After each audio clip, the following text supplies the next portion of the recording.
Bonjour à tous, chers Sherlockiennes et Sherlockiens, vous voici chez vous sur notre chaîne de podcast. Nous explorons, décryptons pour vous et avec vous, à la loupe des Sherlocks, les sujets d'actualité, concepts innovants et toutes les thématiques du secteur du voyage. Alors attachez vos ceintures, décollage imminent vers une nouvelle découverte de notre secteur passionnant du travel avec notre invité du jour.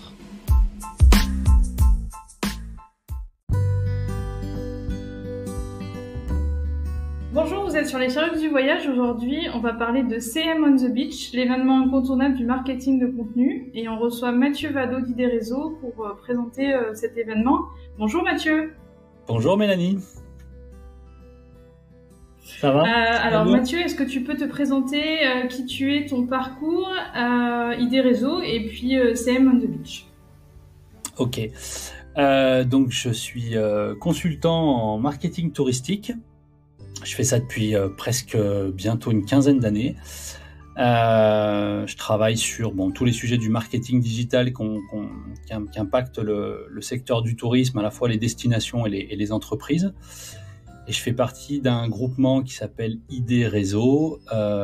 Donc c'est les joyeux consultants du sud de la France qui se jettent dans l'eau, parce qu'on a des photos où on se jette dans l'eau. Au-delà de ça, on est un réseau de consultants qui travaillons tous dans le marketing touristique. On est basé sur Montpellier. On se connaît aussi pareil depuis au moins une quinzaine d'années, on bosse ensemble. Et Idées Réseau fait partie en fait co-organise cet événement, donc CM on the Beach, et on est chargé nous principalement de travailler le programme. Le choix des intervenants, donc le choix des sujets, le choix des intervenants, d'animer une partie des ateliers et de coordonner en partie un petit peu la communication. Et... Du coup, pour la prochaine question, Mathieu, comment est né CM on the Beach et son histoire, si tu peux nous raconter? Oui, CM on the Beach, au départ, c'était ce qu'on appelle un side event, donc un événement dans l'événement, de voyage en multimédia, qui était à Saint-Raphaël, il y a eu 9 éditions au total. Donc je crois que c'était en 2017, de mémoire le premier. CM on the Beach, c'était un side event qui était vraiment dédié aux community managers, et on traitait vraiment qui était un métier assez nouveau à cette époque-là. Et on traitait vraiment le sujet principalement du social media. Donc CM au départ, c'était community manager.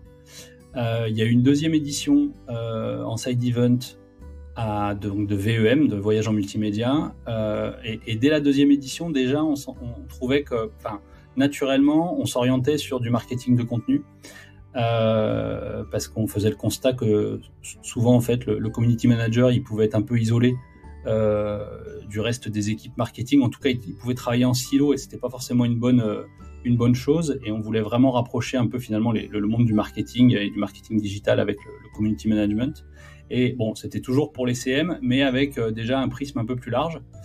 Et il s'est passé quelques années avant que ça devienne un événement à part entière. Entre-temps, le marketing de contenu est devenu vraiment un élément clé de la promotion et de l'attractivité des destinations et des entreprises. Et aujourd'hui, le CM de CM on the Beach, c'est complètement le content marketing, à 100%. Voilà, puisqu'on va traiter dans le programme, on y viendra peut-être après, mais de référencement naturel, de social media, de vidéos, de contenu éditorial, etc. Voilà. Puis on the beach, j'ai pas besoin de préciser, c'est parce qu'on est au bord de la mer, à proximité de la plage, et que généralement la soirée, on s'arrange pour qu'elle soit pas très loin non plus et dans l'ambiance on the beach. Voilà. Tu viens de nous citer quelques grandes thématiques. Est-ce que tu peux rentrer un peu dans le détail avec quelques exemples de thématiques qui seront abordées durant cet événement, justement?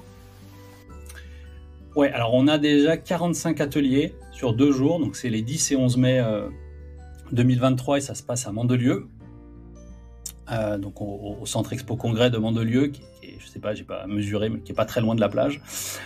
Donc 45 ateliers plus les séquences plénières, donc on est à peu près à 51 ou 52 séquences au total, donc c'est quand même assez riche. Ça c'est pour le volume. Et ensuite on a un atelier en fait qui tourne, une programmation qui tourne vraiment autour de 3 axes. Alors toujours orienté marketing de contenu, mes 3 axes. Le premier qui va être vraiment sur le contexte en fait de crise qu'on traverse, j'ai l'impression qu'on s'en sort pas d'ailleurs, et comment on adapte finalement sa communication aux enjeux du changement climatique, aux crises qu'on a aussi et qu'on peut certaines prévoir, d'autres non, comme on a vécu l'été dernier. Donc pour exemple, en fait, on a un atelier, par exemple, qui va traiter des injonctions paradoxales de la promotion touristique face au dérèglement climatique, qui s'adresse vraiment aux destinations. On en a un qui est comment influencer l'éco-responsabilité du voyageur en séjour. L'éco-conception de sites web, donc là, on est aussi sur des notions de digital et d'éco-responsabilité. Pour les entreprises aussi, qui est quelle réalité derrière l'étiquette éco-responsable des OTA, avec notamment Booking, qui est le premier à avoir, vraiment investi ce champ de la critérisation éco-responsable des établissements, enfin, les premiers gros OTA qui s'en chargent. Donc on aura quelqu'un normalement de Booking qui viendra aussi parler sur cet atelier-là. Voilà, je vais pas continuer comme ça, parce qu'il y en a 45, mais il y en a beaucoup. Ouais, donc ok. Donc il y a beaucoup de thématiques, donc c'est quand même assez tourné. On comprend sur les nouveaux enjeux, éco-responsabilité, digital, et tout ce qui est nouveaux enjeux de marketing et de communication. Ouais, complètement. Donc ça, c'est l'axe vraiment orienté sur les crises, et notamment le changement climatique, qui est, je pense, la plus impactante. On reste toujours aussi sur des contenus d'ateliers qui sont sur la performance et les notions de visibilité. Donc on a 2 séries de 2 ateliers qui sont dédiés l'un au CM, donc avec des ateliers experts social media, qui vont vraiment traiter en 2 fois 1 heure le sujet de fond en comble, et idem sur la partie SEO. Donc ça, c'est les ateliers du matin. Donc 2 fois 2 heures sur soit social media, soit SEO.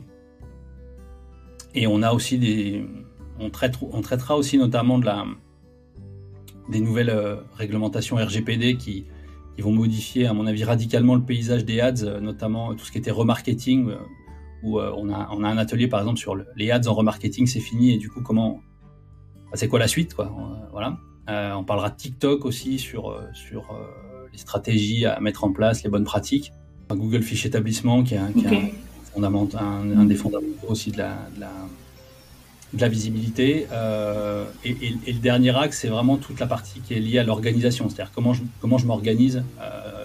Donc l'envers du décor aussi qu'on peut avoir sur des organisations avec des retours d'expérience, comme on aura Yellow Village, par exemple, qui nous partagera sa stratégie de contenu multicanal. On a Aérotourisme aussi, qui est une destination qui s'est vraiment orientée sur une organisation et des process en interne pour devenir vraiment une grosse machine à produire du contenu.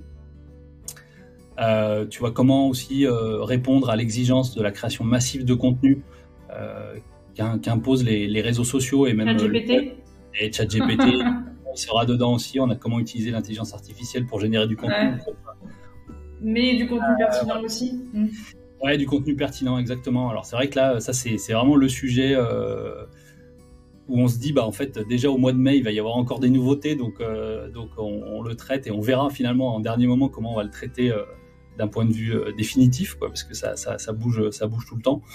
Ouais, c'est assez nouveau finalement, ce sujet-là. Donc... Ouais, complètement. Et c'est vrai qu'on voit déjà, j'ai vu passer, je crois que c'est Nicolas Nguyen là, de CMJ, qui sera présent aussi sur l'événement, un graphique qui montrait l'augmentation des contenus produits ces dernières semaines, globalement, avec, c'est pas dit, mais on sent vraiment l'impact de ChatGPT. Donc, ça va poser des questions, en fait, je pense ça va augmenter la concurrence, en fait, en SEO, parce qu'il va y avoir beaucoup plus de contenu qu'avant. Et puis voilà, Google a donné aussi ses règles du jeu un petit peu en disant, du bon contenu, c'est du bon contenu, qu'il soit généré par l'intelligence artificielle ou pas. Ça sera globalement les mêmes règles, mais voilà, donc ça va être comment on l'utilise, comment on l'utilise pour générer du contenu, et quelle couche d'humain on met, à quel niveau. Enfin voilà, donc il y a un atelier évidemment là-dessus, et je pense qu'il risque de ressortir aussi dans d'autres ateliers, parce que ça va impacter fort aussi, ça c'est clair. Ouais.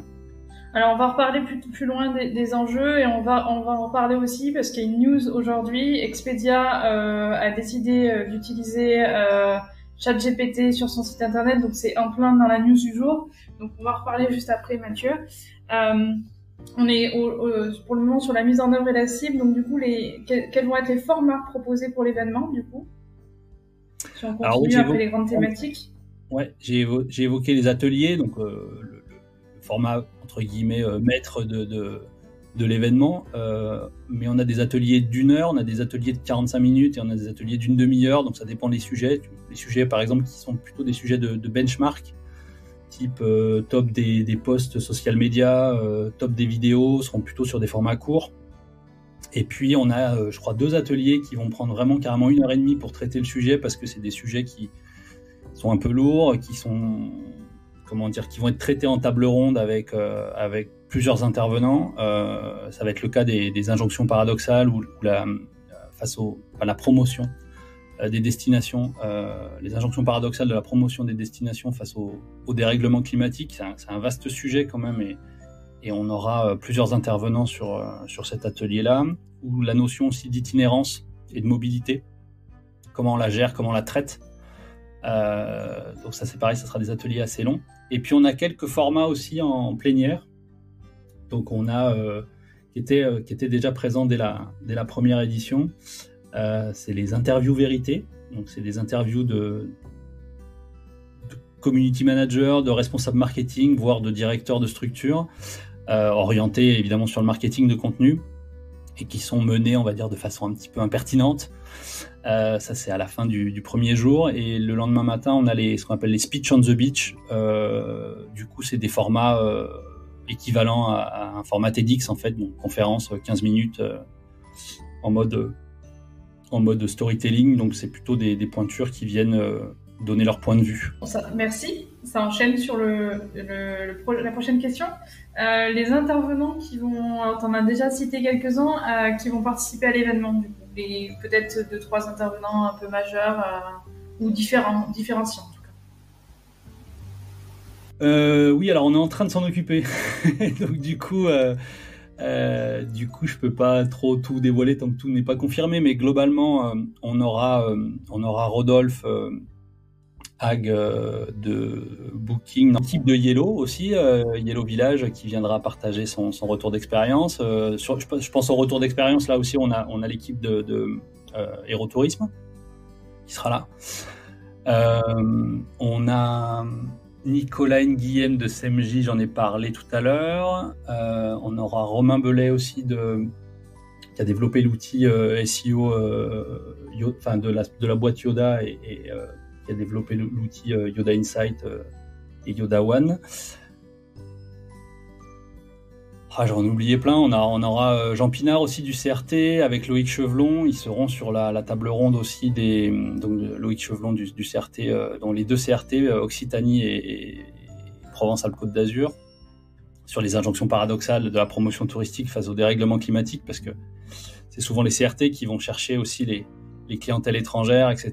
Et on sait que le transport est la plus grosse composante. Donc voilà comment on travaille ce sujet-là quand on est à leur place, ce qui n'est pas évident. Comment on concilie finalement l'économique et le durable, le développement et finalement la sobriété. Et on est en plein dans le paradoxe en fait, du coup.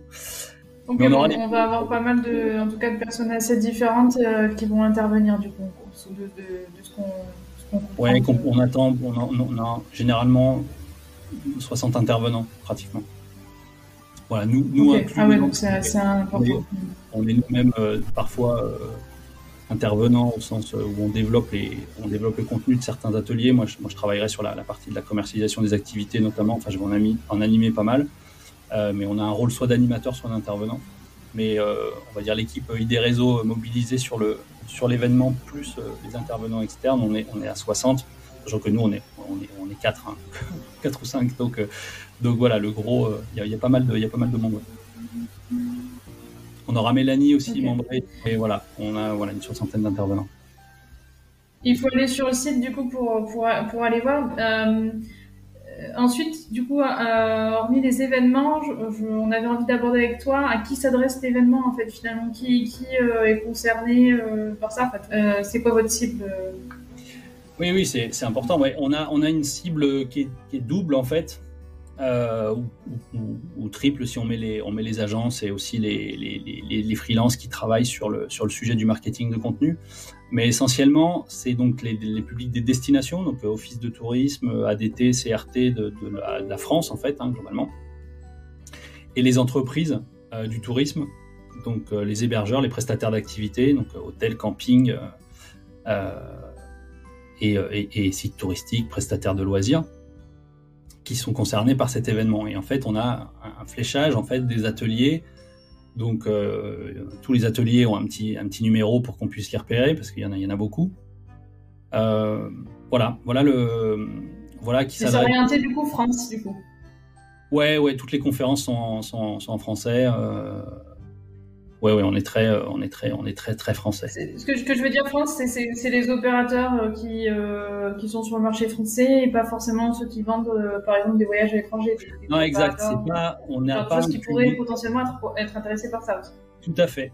Alors, je pense qu'ils peuvent être intéressés par ça parce que tout le monde est concerné finalement dans le tourisme par le marketing de contenu, parce que le référencement, le social media, et puis la manière, les postures qu'on peut avoir pour gérer les crises qu'on traverse et quelle posture on a en communication. Je pense que ça parle à tout le monde. Après, effectivement, la programmation telle qu'on l'a pensée, elle n'est pas tellement faite elle les exclut pas du tout, mais elle ne va pas forcément répondre absolument 100% parfaitement à des gens qui sont sur la outgoing, par exemple, type agence de voyage. Voilà.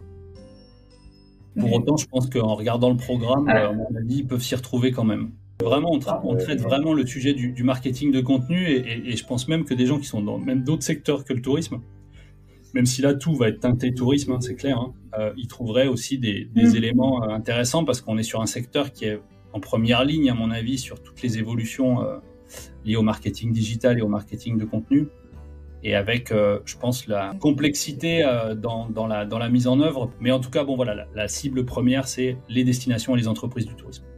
On va parler maintenant des enjeux. Quels sont les enjeux de la communication, du marketing de contenu aujourd'hui, et qui sont remontés par vos clients, et les enjeux majeurs parmi toutes les thématiques selon toi? Alors, on a parlé de ChatGPT, donc je ne sais pas si vous avez vu la news. Donc c'est Expedia qui a décidé de...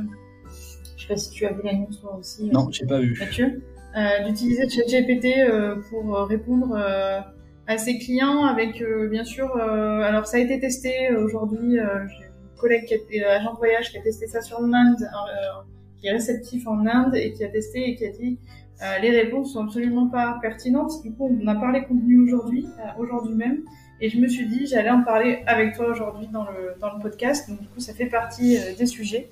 Alors est-ce que quels sont les enjeux en tout cas qui sont remontés selon toi et qui vont être remontés dans cet événement, et comment justement l'événement y répond et donne des clés? Ouais, tu as évoqué, c'est-à-dire l'enjeu en fait de la posture et même de la préparation à répondre en termes de communication et de marketing aux crises qui peuvent être climatiques, géopolitiques, inflationnistes aussi, parce que du coup, et RH, on n'en a pas parlé tout à l'heure, mais il y a quand même un atelier sur comment communiquer dans une optique RH, c'est face à la grande démission, en fait, quelle posture on adopte. Et en fait, toutes les problématiques auxquelles le secteur fait front, il y a un moment, ça se traduit en marketing et en communication. Donc ça, c'est le premier élément qui nous semble être un enjeu fort, pour lequel on a pensé pas mal d'ateliers dans cette optique-là. Voilà. Donc, tu vois, communiquer sur ses pratiques éco-responsables, sa politique RSE, là, ça sera vraiment sous l'angle du benchmark, mais compiler les meilleures pratiques des acteurs du tourisme sur ce sujet-là me semble un élément vachement important. Comment communiquer aussi positivement sur des contraintes qui peuvent être imposées, que ce soit de la gestion de flux, des quotas, etc. C'est aussi un atelier qui traitera. On a aussi un atelier qui traitera de ça. Donc ça me semble être le premier point. Et après, il y a l'exigence en fait de comment on répond aux algorithmes pour avoir de la visibilité. Ça, c'est aussi, et c'est même l'élément presque fondateur de Same on the Beach. Enfin, à la base, on était vraiment sur sur marketing de contenu, et c'est pas pour rien qu'on a deux séries d'ateliers. On commence par ça, sur des ateliers on a qualifié d'experts. Enfin, c'est vraiment ça ira assez loin dans l'expertise, mais c'est quand même ouvert aux gens justement qui sont soit community managers, soit webmasters, ou en tout cas qui s'occupent des problématiques de production de contenu et de référencement, parce que ça, c'est un enjeu clé, ça évolue tout le temps. ChatGPT va rentrer aussi là-dedans, mais l'exigence d'être visible en fait pour donner force à ses actions, parce que sinon ça sert à rien. Donc il y a tout un pan aussi d'ateliers qui traitent finalement de la visibilité et à la fois de la pertinence et la qualité des contenus, que ce soit sur le... il y a la quantité de contenu et la qualité, ouais. Et la qualité, bien sûr. Et la partie vraiment organisationnelle, quoi. Voilà. Comment des changements aussi dans les métiers. On a un atelier, alors c'est plus pour les destinations, mais on a un atelier qui concerne par exemple les conseillers en séjour, et pourquoi les conseillers en séjour sont incontournables aujourd'hui sur le web. Parce qu'on se dit, un conseiller en séjour, c'est quand on rentre dans un office de tourisme et puis qu'on demande une information avec une interaction physique, verbale. Et souvent, nous, on a l'habitude de travailler beaucoup avec les destinations et les offices de tourisme, et le conseiller en séjour, on le voit pas, on mesure pas, enfin que ce soit même les directions ou le conseiller en séjour lui-même mesure pas en fait l'importance qu'il peut avoir dans les contenus web, parce que souvent c'est lui qui a le contact client physique, c'est lui qui a les problématiques auxquelles il doit répondre quotidiennement, et c'est lui en fait qui peut apporter la couche d'expertise pour laquelle après on va travailler des logiques d'optimisation SEO, d'écriture web, etc. Mais la matière première, c'est souvent le conseiller en séjour qui l'a, ou en tout cas c'est une mine d'infos dans laquelle on peut aller piocher et les intéresser davantage à ça, et leur dire que finalement leur rôle il est aussi très important là-dedans.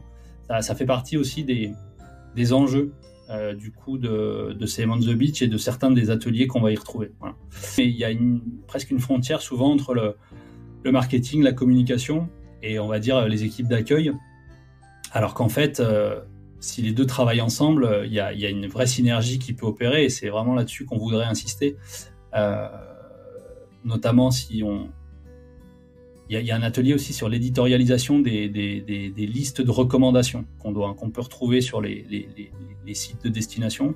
Typiquement, sur beaucoup de sites de destination, on va arriver sur la page hébergement. Alors, je sais pas si tu as envie d'un hôtel ou d'un camping, prenons un camping si tu veux. Tu vas avoir toute la liste des campings de la destination avec un moteur de recherche multicritères qui est basé sur une base de données qui peut être Apidae, Tourinsoft. C'est les bases de données d'informations touristiques qui sont partagées par les offices de tourisme, les ADT, les CRT, donc toute la chaîne en fait institutionnelle qui partage la même base de données. Donc ça, c'est déjà super. Mais en fait, globalement, la valeur ajoutée par rapport à un OTA, elle est extrêmement faible.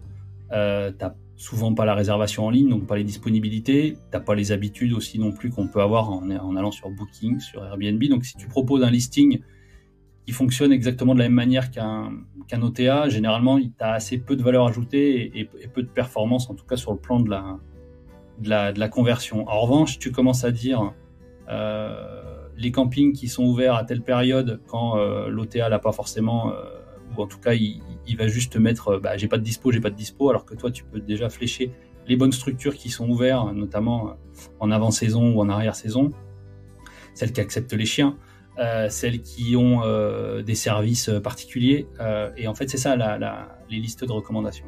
Donc tout ça se travaille, tout avec un peu de méthode, il y a des bonnes pratiques à mettre en place. Ça c'est un exemple aussi de changement aussi j'ai envie de dire de posture par rapport à des choses qu'on fait de façon habituelle et qui peuvent avec quelques ajustements qui peuvent être beaucoup plus performants, notamment en SEO, parce que plutôt que d'avoir une seule page camping avec l'ensemble du listing, on va faire une sorte de cocon sémantique avec les différentes listes qui vont recommander les campings sous différents angles, et là, charge aux conseillers en séjour, aux équipes marketing, voire avec l'aide de l'IA, pourquoi pas, de produire le contenu éditorial qui va présenter la liste et qui va permettre de se positionner aussi sur du référencement. Voilà. Bon, je rentre un peu dans le détail, excuse-moi, mais voilà, ça donne l'idée en fait du type d'atelier. Ouais, ça donne une idée quand même de ce sur quoi l'événement va parler. Donc c'est important aussi de donner un exemple. Je voulais te poser la question de 3 exemples de conférences à ne surtout pas manquer. Alors, t'en as cité quelques-uns, mais je sais pas si il y en a tellement que, du coup, si t'en as 3 en tête. Oh, c'est impossible. C'est impossible parce que moi-même, qui vais en animer, je sais pas, j'ai pas compté, mais je pense que je fais au moins 10 ateliers. Alors, je suis pas l'intervenant dans les 10 ateliers, hein, rassurez-vous. Mais en tout cas, soit je les coordonne, soit je les anime, soit j'interviens directement dedans. Et en fait, c'est de la frustration même pour moi de me dire, mais en fait, vu que j'anime cet atelier-là, je pourrais pas assister à celui-là. Donc, non, ça serait pas rendre service à l'événement de sortir juste 1 ou 2 ateliers, parce qu'en fait, ils ont tous leur, vraiment, alors ça prend du temps parce que juste à regarder le programme, ça peut occuper un peu une soirée. Mais logiquement, ils apportent tous quelque chose.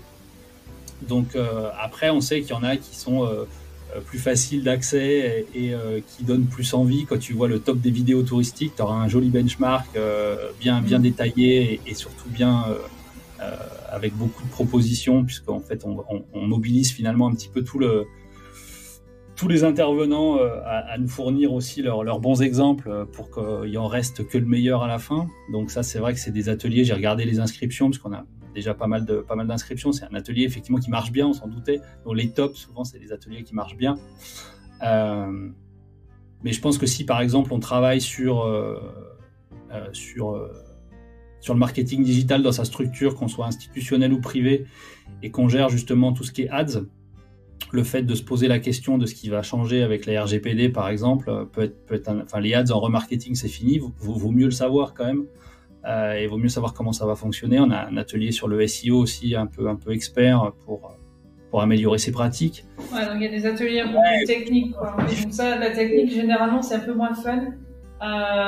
C'est pas très sexy, mais en fait, il faut le savoir parce que c'est par contre très utile. Exactement. Ouais, non, j'ai du mal, j'évite la question, en fait, j'avoue, Mélanie. Donc il faut choisir en fonction de ses besoins, finalement, c'est ce qu'on peut obtenir et puis piocher, quoi. Ouais, c'est plutôt ça. Alors, on a réfléchi quand on a fait le programme sur chacune des séquences, qui n'était pas évident, mais on a essayé de réfléchir avec des logiques un peu de persona. Et je pense que quand on est un directeur de structure, on trouve normalement à chaque séquence des choses qui sont plus sur la dimension stratégique et les choix auxquels un directeur peut être confronté. Quand on est CM, on va trouver aussi à chaque fois l'atelier qui va bien. Quand on est plus sur l'éditorial ou le SEO, on va trouver aussi l'atelier qui va bien.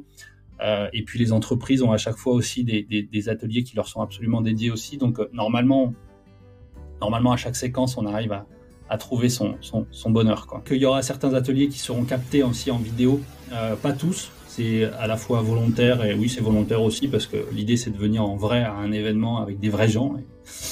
Mais certains ateliers seront captés et donc on aura aussi du replay. Donc ceux qui ont participé à l'événement pourront aussi consulter après les replays des ateliers qu'ils n'ont pas forcément eu le temps de voir, quoi.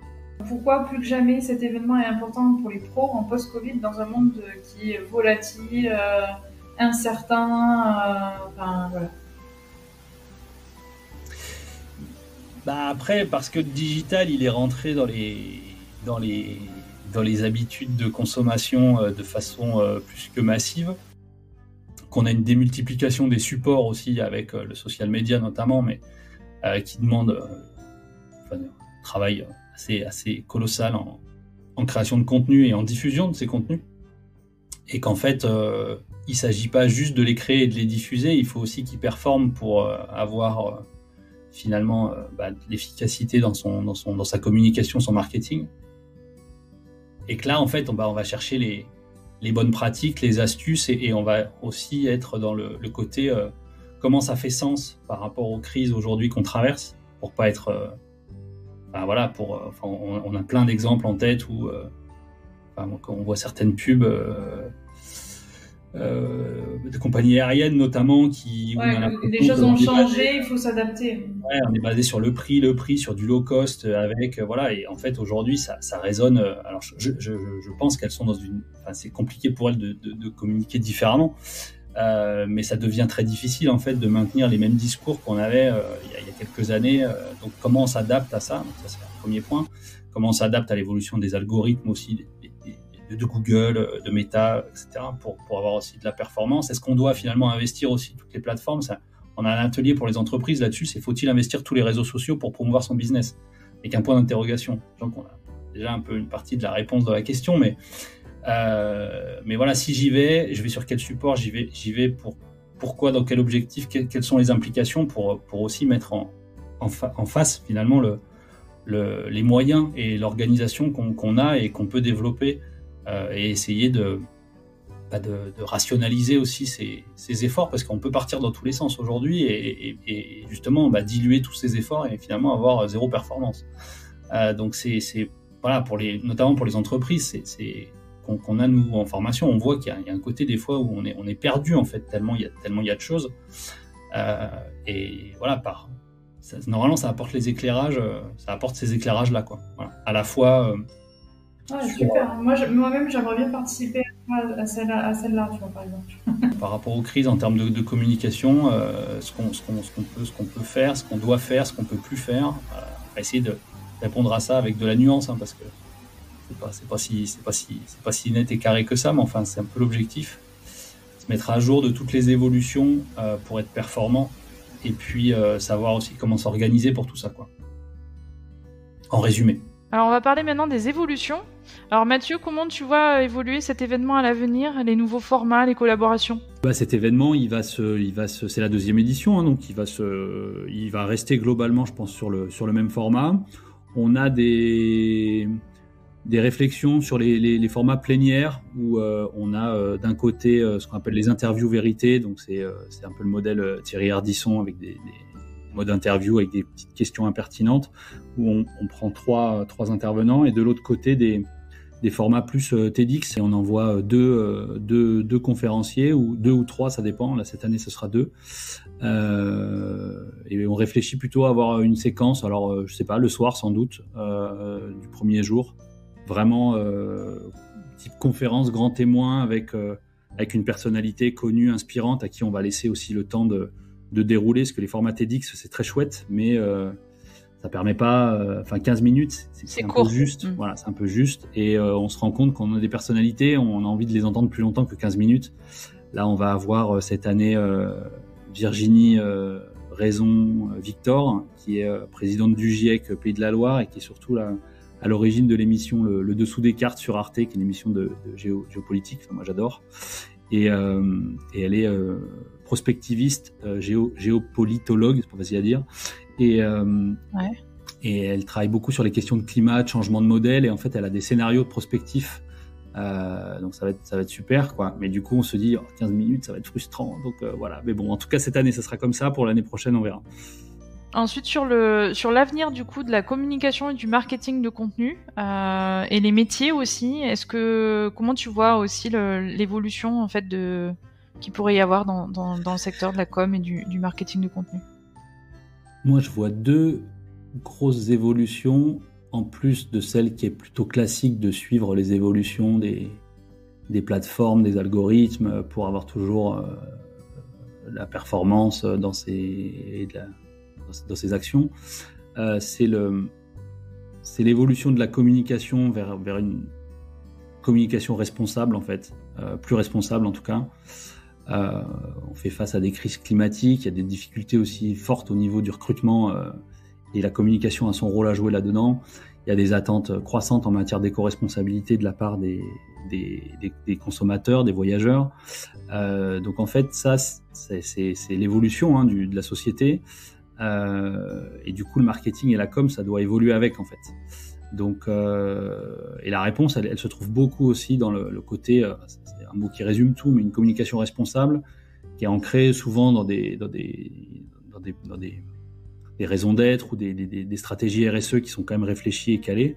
et qui se traduisent dans la communication. Mais c'est-à-dire que la com qui consiste à mettre des belles images, à être toujours dans la séduction et en masquant un petit peu les défauts, les aspérités, à mon avis, ça n'a plus trop d'avenir. Enfin, en tout cas, ça va devenir risqué. Je ne dis pas qu'il faut toujours être dans la séduction, mais il faut être dans la transparence, l'authenticité. Et ça, c'est un truc qui va impacter, à mon avis, assez fort les stratégies de com.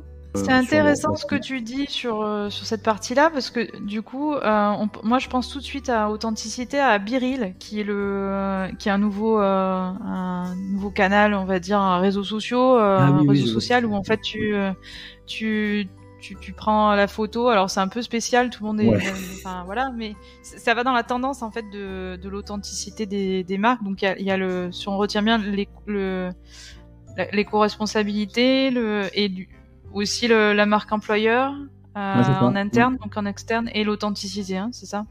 Ouais, c'est ça. Et puis le fait d'oser aussi parler de ces défauts, des injonctions qu'on peut avoir à certains égards. Voilà, si on prend l'exemple d'une compagnie aérienne, elle peut faire de la communication responsable si elle fait des choses, si elle fait rien. Voilà, mais aujourd'hui, il y a une compagnie aérienne qui communique que sur du prix. Et le fait de dire vas-y, achète du prix et va te faire du court séjour sur les capitales européennes, bon, il y a une partie des gens que ça gêne pas, mais il y a une partie en fait que ça gêne de plus en plus. Et en fait, il y a ce qu'on a de nouveau avec c'est vraiment les crises climatiques, essentiellement le fond du raisonnement, mais c'est que on a une consommation touristique qui est pas à l'aise en fait, qui a un arrière-goût merde, une empreinte carbone pourrie, quoi. Et ça, il va falloir le travailler dessus, et il va falloir apporter des éléments qui permettent de dire on agit en faveur du carbone, de l'éco-responsabilité de façon large, avec des vraies choses, pas de greenwashing, avec des vraies actions. Et en même temps, du coup, on apporte des réponses pour décomplexer un petit peu la consommation touristique, parce que si elle est toujours sous contrainte il n'y a plus le même plaisir, quoi, en fait. Voilà. Alors, à partir du moment où tu découvres une région et que tu la découvres en train, t'es un peu plus à l'aise que si tu la découvres en avion, quoi. Et le dernier point, je dirais, c'est sur les évolutions, c'est l'IA, quoi. C'est clair que et ChatGPT et notamment, mais pas que, mais enfin essentiellement, en tout cas sur la partie édito, qui va changer la donne. Est en train déjà de changer la donne, avec la facilité avec laquelle on va produire des contenus. D'ailleurs, c'est allé super vite, énorme. Parce que du coup, dans les dernières news, il y a eu Expedia, et puis il y en a eu d'autres, je sais plus. Western, du coup, donc ça va hyper vite en fait, c'est mis en place partout, quoi. Donc, Oui, parce que là, l'API, ça y est, elle peut être utilisée, donc les gens s'en saisissent. Je sais qu'il y a des solutions qui intègrent aussi l'IA dans la réponse aux avis clients. C'est-à-dire qu'ils vont proposer, on rentre la critique de TripAdvisor, on donne des éléments de contexte dans le prompt. Enfin, c'est pas directement sur ChatGPT, ça sera dans les outils qu'il utilise. Et on a une proposition de réponse qui souvent est plutôt canon et qu'on a juste à modifier. Donc en fait, quand on voit comment c'est chronophage de répondre à des avis clients et de le faire bien, ça c'est un des exemples. Il y en a plein. C'est produire des pages web, on l'a vu là, l'augmentation des contenus depuis ChatGPT. Enfin, on peut, à mon avis, directement l'imputer, quoi. C'est énorme. Donc, il va y avoir plus de concurrence aussi sur Google, plus de concurrence partout, parce que plus de contenu. Et donc, plus de pollution aussi, parce que plus de contenu, plus de serveurs, voilà. Enfin, ça pose des questions, voilà. Puis alors, les questions d'authenticité, de vérité. Du coup, on en revient quand même sur finalement tu parles de deux évolutions en ayant d'un côté l'authenticité et de l'autre un truc qui est complètement contradictoire finalement. Complètement. Ouais, complètement. Après, tant que c'est un outil sur l'édito, moi je y vois un gros gain de productivité, surtout. C'est à moyen terme que c'est inquiétant, parce que est-ce que les gens vont toujours faire l'effort de la réflexion ? Ça m'inquiète vraiment, mais c'est une inquiétude de société, globalement. Et puis les questions d'IA sur la partie iconographique, alors là c'est encore pire, j'ai envie de dire, parce que là c'est la question de la vérité, quoi. C'est-à-dire, on peut truquer l'image, etc. Enfin, c'est C'est très, même pour les gens qui sont illustrateurs. Là, je pense à Monsieur Z là qui nous a fait l'affiche de l'événement, là qui fait des super illustrations. Alors lui, bon, il a un talent, il est connu, etc. Mais un illustrateur aujourd'hui, tu vois Midjourney et compagnie, c'est vrai que ça questionne. Ça va changer les métiers. Finalement, ce sera plus des gens qui ont des idées et qui savent utiliser les outils que des gens qui sont opérationnels. Finalement, on va avoir besoin de plus peut-être de talent, de réflexion et de gens qui pensent la stratégie. Et un peu moins de gens qui sont entre guillemets des gens qui font et qui sont purement dans l'opérationnel. Parce que ça veut dire qu'il faut avoir des apprentissages qui sont poussés, faut être quand même dans l'expertise. Voilà en gros les évolutions là, je vois sur le métier entre guillemets de marketing de contenu, de communication appliqué au tourisme. Est-ce que tu as un message à faire passer aux pros du voyage ou ceux qui vont participer à l'événement ou plus globalement venez tout ce qu'on a dit. Libérer les 10 et 11 mai pour venir à Mandelieu, hein, c'est le message. Après, je trouve que si on reste dans le cadre de cet événement, des événements comme celui-là, il y en a d'autres, hein, c'est vraiment important, je pense, de prendre le temps d'y aller et de participer pour plusieurs raisons, parce que on sort la tête du guidon, on sort de sa structure, et on prend le temps de réfléchir, de se questionner, de se challenger, et généralement on apprend, et on fait du réseau en plus au passage, et ça c'est quand même précieux. Prendre de la hauteur, c'est hyper important. Ouais, c'est hyper important, puis ça se présente pas tous les jours non plus, quoi. Voilà. Donc voilà, ça serait ce que je pourrais dire. Ok, super. Merci beaucoup Mathieu en tout cas pour cet échange-là. Et puis allez à CM on the Beach du coup, le message c'est ça. Et puis merci, bonne journée. Et puis on vous souhaite à bientôt sur les Sherlocks du voyage. Merci Mélanie, à bientôt. Salut.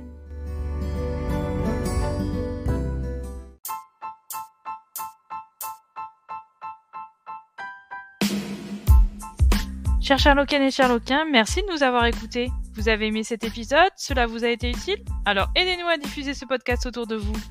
Comment? Tout simplement en vous abonnant, en partageant notre podcast sur les réseaux sociaux, ou encore en nous laissant un avis 5 étoiles sur votre plateforme d'écoute préférée. Retrouvez-nous également sur notre site www.lessherlocksduvoyage.fr ainsi que sur nos pages LinkedIn, Facebook, Instagram et Twitter. D'ici là, on vous dit à très vite pour un nouvel épisode à la loupe des Sherlocks pour découvrir un nouvel invité passionné et passionnant du secteur du voyage. Sherlocks m'en votre.